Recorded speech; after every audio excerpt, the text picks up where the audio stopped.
Welcome again to Civil Discourse Now. I'm Mark Small. I'm Paul Ogden. It is a beautiful September 29th, 2012. A little cool here, Paul. It's not bad, Mark. It's the beginning of autumn. We have our autumn. Reds have clinched since we met last. The Reds shut up. Pitcher threw a no-hitter against the Pirates. No-hitter. Shut up. We in Pittsburgh hate you. Yeah, ironically, he may not be one of the three that in the rotation for the playoffs. Well, I think that might not be popular with fans, but whoever cared about fans in baseball. We're here today. This is an election cycle, and so we are honored and privileged today to have as a guest, first of all, our great, a longtime guest who's been on here frequently, Jeff Cox, Indianapolis attorney. But also on today is candidate for Indiana State Senate, District 35, Mark Waterfill. Good morning. Mark. Good morning. Good morning. You're a Democratic Party candidate, is that correct? I am. That's right. And District 35, would I be correct in saying that's basically the southwest quadrant of Marion County? It is. It is Wayne Township, about half of Wayne. The northern border of the district there is about 30th Street, and then it jogs back and forth. So it's about half of Wayne, and then it's all of Decatur, and then it goes out west, Plainfield, where I've lived since 1986 and raised 4 kids, and then Liberty Township is Clayton and Cartersburg and that area west of Plainfield. So part of Hendricks County too. Exactly. And see, if people want contact information for you out there, where would they go? Yeah, they can call me at 317-501-6060. They can go to our website, waterfill4senate.com, and that's the number 4. So either of those ways would be great. Okay, super. Yeah, that's an interesting district. It appears to have urban yet very rural. It's a very diverse district. Yeah. It absolutely is. I mean, it goes all the way to Belmont Avenue, Working Man's Friend Restaurant. Oh, wow. It goes along good the. hamburgers out. There you go. There you go. And it goes along West Washington, a very Hispanic area. The district is 10.2% African American and 9.2% Hispanic, and so it is a very urban district.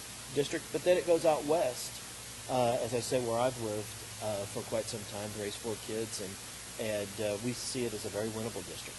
And people out there who might not be familiar with Indianapolis, we're talking about Marion County is a big square county. We're talking about the southwest corner, and then it goes into the next county, which is Hendricks County. You've got the airport out there in your district. Correct. Mm-hmm. Is it your airport sure in do. your district now? It is, because that's in Decatur Township. Interesting. Yeah, yeah. Now, one other thing I have to add right off the bat is I've gone to school with Paul Ogden in 7th grade, and then Hanover College as freshmen. That's right. So we've known each other since we were, I don't know, 12, 13 years old. Yeah. We've lost weight since then. Exactly. We were thinner than we were. I was in law school with him. He appointed me the editor of the newspaper, and I'll never forgive him. Is that right? It's because the crazy lady wanted to take Well, it. never mind. Right. No, don't say that. All right. Well, we grew up in Madison, and then went to Hanover College. Yeah. That's right. 79 to 80. Mike Pence was there. Very true. He was leading All Vespers. the important people were there. He was and Woody Harrelson. Woody Harrelson was there. Woody was in our class. So cheers. Absolutely. So what was in the water that you guys were drinking? You know? Or was it water? You know, who knows? There was a lot of alcohol consumed in Henry College, I can tell you. I went to DePauw, so it's a different story. Yeah. Mark, what do you see as some of I mean, there are a bunch of issues, obviously, that face any state. But Sure. right now, what are you seeing as the chief issues that you're addressing in your campaign? Sure, absolutely. Well, certainly jobs, education, and healthcare. I think those are the 3 very big issues. When it comes to jobs, I am the primary developer of Sugar Grove Senior Living out in Plainfield. In March of 2008, I signed a purchase contract to purchase 18 acres in Plainfield, and we've developed a senior living community with 164 unit apartments, a full-service restaurant, and we've created 45 jobs in the district. So I think when you compare my record with that of my opponent, I think that I have a very strong record when it comes to jobs.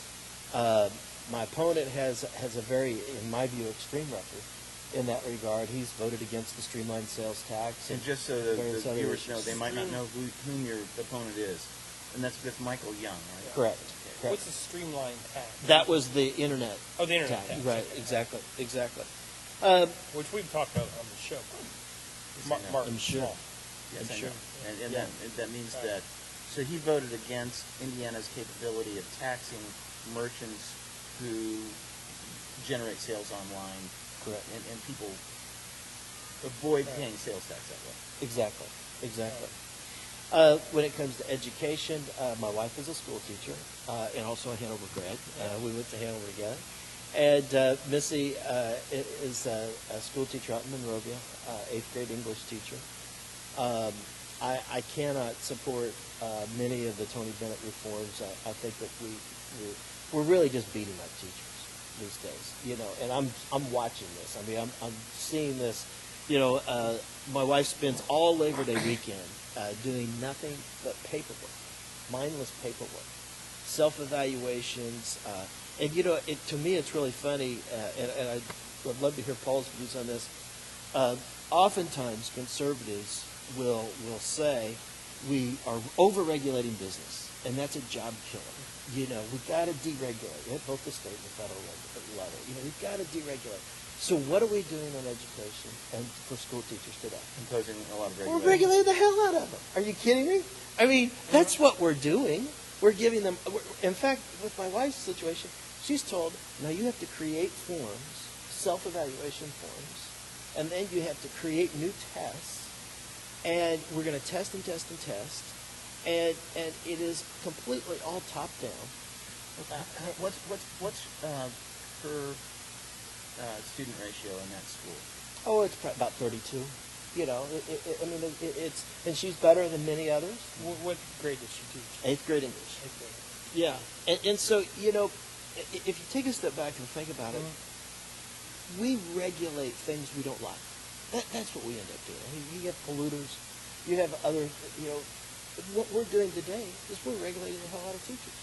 Because the bottom line is there are people who are advancing themselves because they don't like teachers. And they don't like public education. And it's a shame. I had a theory when we were in law school, because everybody was complaining about quality of education in the United States, and I had some fine teachers in public schools. I had some teachers who were not so fine. Yeah. But I said, why? At the time, I think they were paying $51,000 a year for a first-year associate in one of the big firms downtown. Now, if they hire associates, it's six figures. I said, let's flip it, because that's what the Japanese do.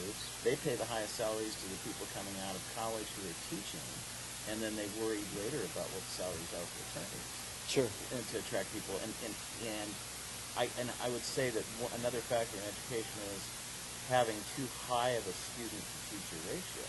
Sure. Because if you've got too many kids to try to teach, that can be difficult. Absolutely. Well, I think part of the argument for things like charter schools and for vouchers and getting away from some of the traditional public schools is that there would be less regulations, so they can be more creative. The teachers, there can be less. There'd be fewer regulations on separation of church and state, probably, Paul. See, public education is one of the that might things be for another show. Well, We've got Mark here. We don't want to. Well, Mark, I tend to think that one of the issues is not that maybe the right has with public education is not with the teachers per se. It's with the administrative bloat. There's too many. That's true. Yeah, the administrative bloat that often reduces the education effectiveness of the teachers. Okay, but look at the system we're setting up, and Paul just put his finger on it.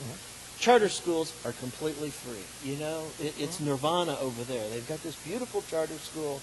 They can do what they want.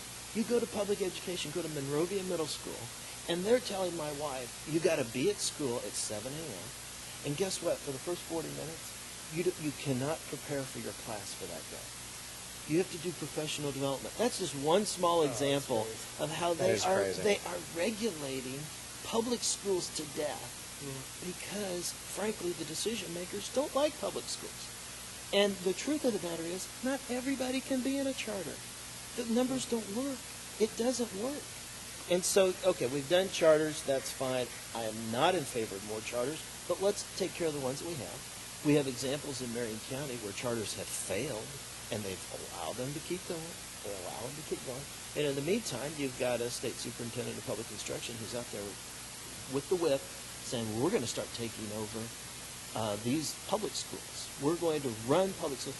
What in the world does the state of Indiana have an interest in running middle schools in Wayne Township. Mark, what about the federal government being involved? We see that generally the K through 12 education in Indiana gets about 7%, I think, of their money. 7% comes from the federal, from the feds. Should the federal government be involved? I mean, doesn't that money come with strings? I think it's got to be pretty hands off to the extent that No Child Left Behind was a failure.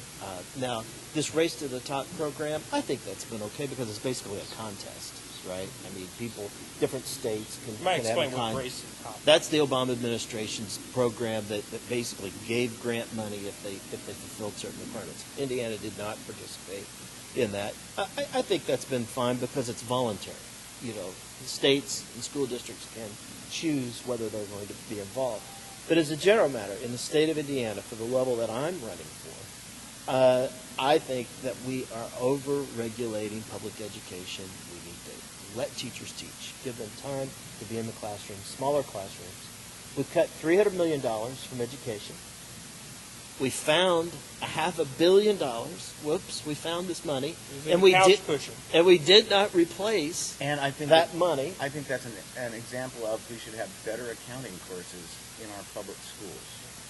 That would probably help. Well, either that or better people in the State Board of Accounts. I think that goes without saying. Yeah, we touched on privatization at the debate that I attended, that my opponent did not attend. And they asked about privatization, and I said, you know, one area where we could look into privatization more is hiring outside accounting firms to audit the state of Indiana, because obviously they can't do it themselves. You mean, in other words, having auditors come in and actually audit instead of people auditing themselves? There you go. Well, that kind of brings to an issue we were talking before. I know we like to generally talk about the top three, but what about the privatization of things like the lottery? We're talking. That's recently been in the paper. Is that something, the direction we should go in? I'm incredibly skeptical of that. I mean, look, the IBM case, and you may know this better than I, but I think the attorney fees for the state are over $7.5 million. Yeah. Isn't it $8.5 million? And I know that when the bid was originally placed, it was $5.5 million, and now it ended up being $8.5 million. They had two amendments, so it went up 3 times, or went up twice. Well, and right now what they're considering doing, the management firm that Oliver Wyman that arranged for the lottery to be privatized in Illinois is the same firm that is managing things here for privatizing the lottery. And in Illinois right now, they're in arbitration because there's a disagreement between the company that won the bid and the state, and so they're paying a lot more in attorney's fees. Exactly. Well, they had to guarantee him an increase. Did you say that? Yeah, they guaranteed an increase on the lottery. There's a dispute over whether there were different definitions, and there's a dispute over whether they hit the number that they were supposed to hit, and so litigation ensued. But here's the problem that I got with privatizing the lottery. It originally was privatized. It was called the numbers racket. If you privatize it as an entity, the government running it doesn't have to pay income tax on it. The private entity does. And so where's that money going to come from that they're guaranteeing an increased profit from? Are they going to encourage more people to gamble? Sure. Or are they going to screw around with computers somehow so that there aren't as many winners? Either way, it just makes no sense. You can privatize some things, but the numbers racket is one thing. And ironically, it's an Italian firm that is the main bidder on. It's Rhode Island based, but they're originally from Italy. Send all of your comments, you people of Italian descent, to Mark Small. I had nothing to do with this. I love Italy. And I love Italian food and everything Italian. But we're right at the end of the first segment. We'll be right back.